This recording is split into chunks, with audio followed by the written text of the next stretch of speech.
Ada juga seorang ulama berkata, suatu waktu ata rajulun shadiqan lahu, datang temannya, ketuk-ketuk pintu. Ternyata orang ini mau pinjam uang. Berapa uang dia mau pinjam? Dia mau pinjam 400 dirham. Maka yang punya rumah tidak ada pertanyaan, tidak ada kata-kata, langsung masuk ambil uang 400 dirham.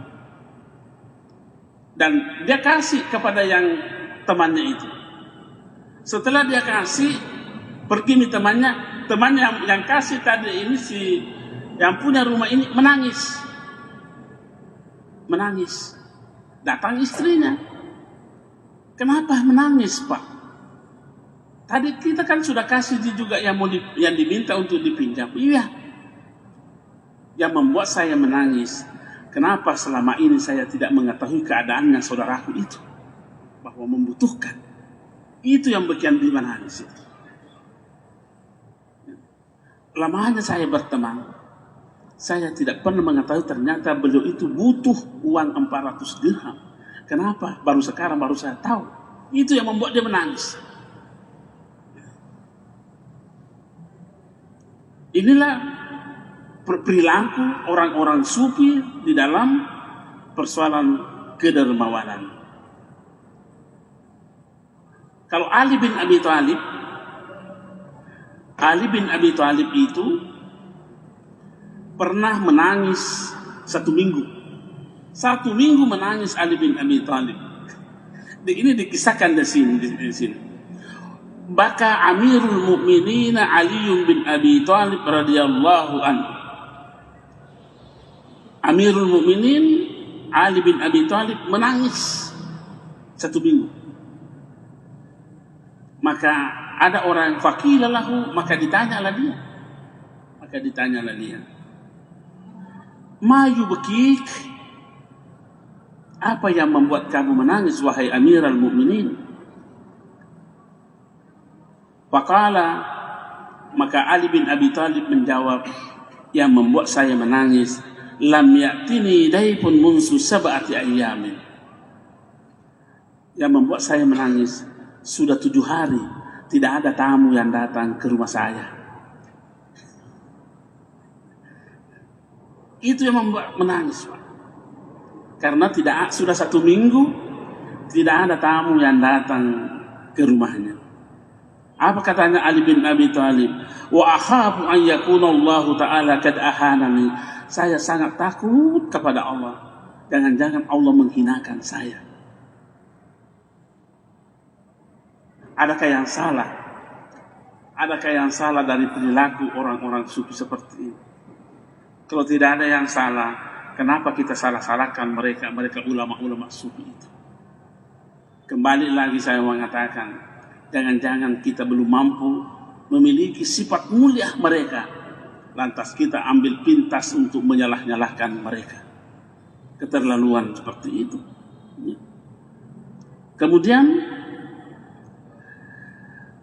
dan ada hadis dikatakan bahwa sekaitan dengan tadi apa yang dilakukan oleh Ali bin Abi Thalib, bahwa rumahnya 1 minggu tidak didatangi tamu. Penulis kitab ini mengutip salah satu hadis dari Anas bin Malik radhiyallahu anhu qala zakatu dari ayat tasyafiha baitun lidiyabah. Beliau bersabda, zakatnya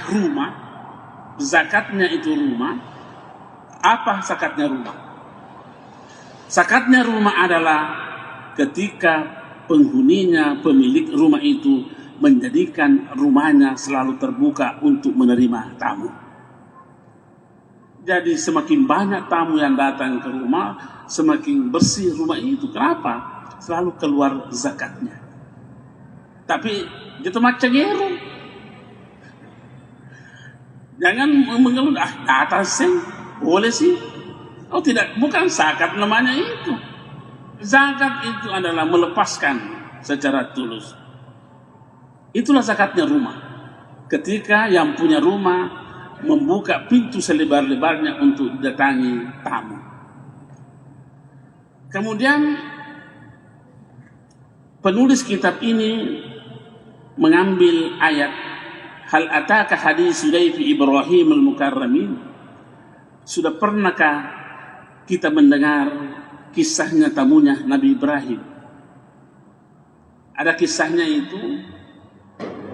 Nah, itu Nabi Ibrahim bukan terkadang, setiap mau makan apa, pasti dia pergi mencari teman makan, sekalipun itu jaraknya 5 kilo. Dia pergi cari situ. Kenapa bisa begitu? Ada kisahnya begini. Ada seorang orang tua, umurnya sudah 80 tahun, tapi agamanya agama Yahudi. Agamanya agama Yahudi. Datang ke Nabi Ibrahim meminta makanan. Apa katanya Nabi Ibrahim? Iya, saya mau kasih kamu makanan, tapi kau ikuti dulu agamaku. Dikasih syarat. Silakan, saya mau kasih makan kamu sampai sepuasnya, tapi ikuti agamaku. Apa kata tamu ini? Semurah itu ke agamamu, hanya mau dibayar dengan sepiring nasi. Orang Yahudi itu berkata begitu. Alhasil ini tamu ini pergi. Orang tua tadi pergi. Sambil berkata, semurah itu ke agamamu dengan hanya mau dibayar sepiring nasi.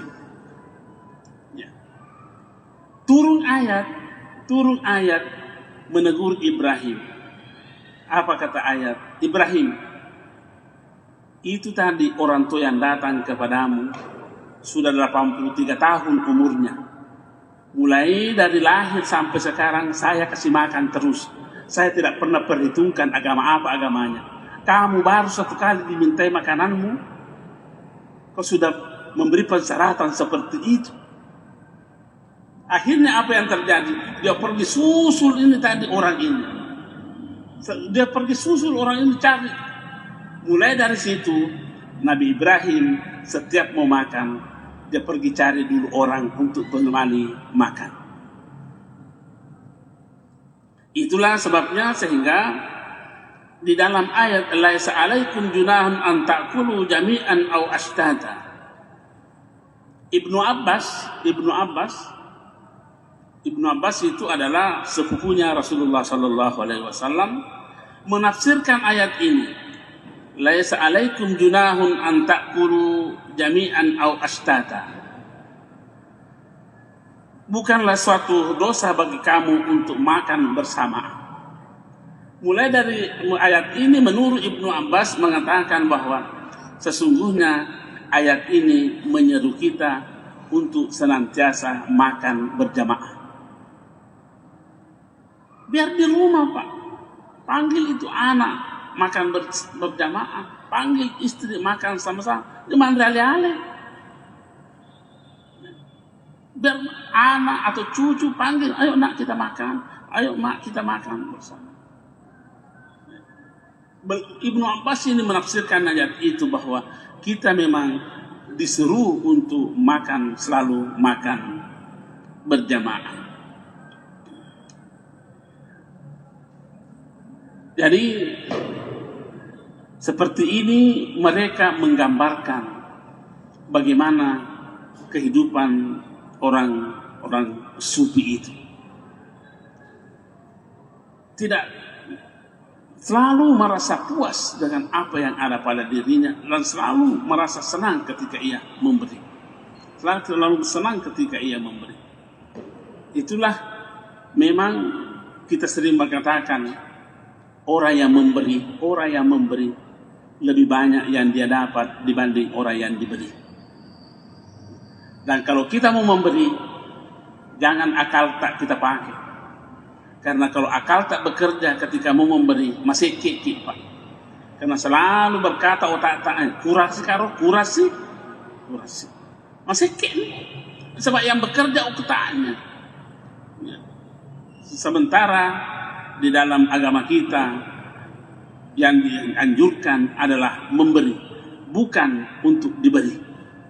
Dan memang tidak ada satu ayat yang kita baca dalam Al-Quran manusia diciptakan untuk diberi. Nah, yang ada adalah memberi. Sekian dan terima kasih. Wallahumma fi ila aqwamit thariq. Assalamualaikum warahmatullahi wabarakatuh.